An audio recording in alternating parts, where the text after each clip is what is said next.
This is Dan Dix here, reporting for Press for Truth. Ron Paul is giving credit where credit is due.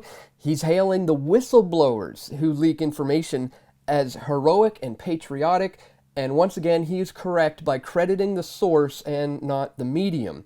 And like him or hate him, Ron Paul has brought more people to liberty since the 2000s than anyone did during the 20th century. But this popularity was only possible because of his consistency. And unlike every other hack politician that has come and gone, Ron Paul has stood by his principles, and he's never allowed himself to be bought by any special interests. And this is a worthy feat, guys, considering he was in Congress for 23 years.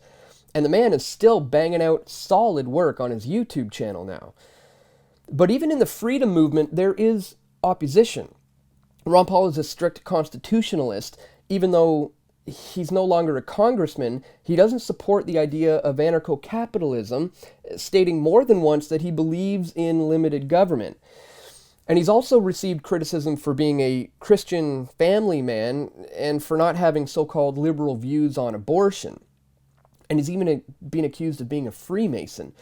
Although I haven't seen any evidence of that other than a few shots of him, doing some handshakes or giving some talks in front of Masonic-looking symbols, but this so-called evidence is flimsy at best. And as far as I'm concerned, Ron Paul's commitment to non-aggression means that he is perfectly free to live in a limited government state, provided that they don't mess with their anarcho-capitalist neighbors. And it's precisely that benefit of the doubt that we can't give to hardcore statists, which Ron Paul, despite his ideas on limited government, certainly is not. For example, California is not going to separate and leave everyone alone, and nor will the statist Trump administration let them go without a fight. Because people who believe in the state like a religion, they don't just let others go their own way. They're not hardwired to accept that the United States remains an indivisible nation, and any counter-argument is met with the faulty premise that the Civil War solved such questions. But the Civil War didn't settle the separation question any more than World War II ended fascism. And this belief that people should be free to do their own thing within the confinements of a rational legal system, of course, is the core principle behind Ron Paul's message. And his consistency over the years on issues like taxes, the Federal Reserve, Social Security, freedom of speech, religious expression, guns, abortion, education, environmentalism, it just goes on. And it just goes to prove that Ron Paul is the real deal. Ron Paul is awesome. But not all's well that ends well here. Many supporters who were once chanting "End the Fed" back in 2008 and 2012 are now chanting "Build that wall."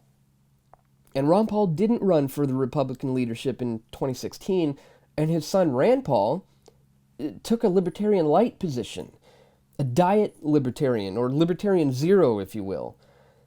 And Rand's message was watered down and aimed to appeal to the masses instead of revitalizing the base.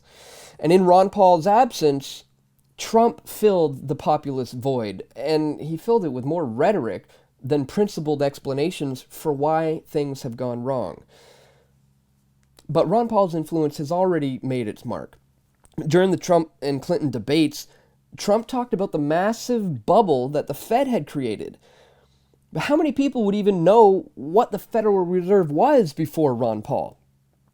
And coming in at a time when interest rates have been low for over a decade, and when the internet awakening has challenged the status quo, Ron Paul's message of peace and prosperity continues to find support all across the nation's peoples, races, religions, and cultures. Because as Ron Paul said, freedom is popular, and I couldn't agree more. Click the like button if you guys agree.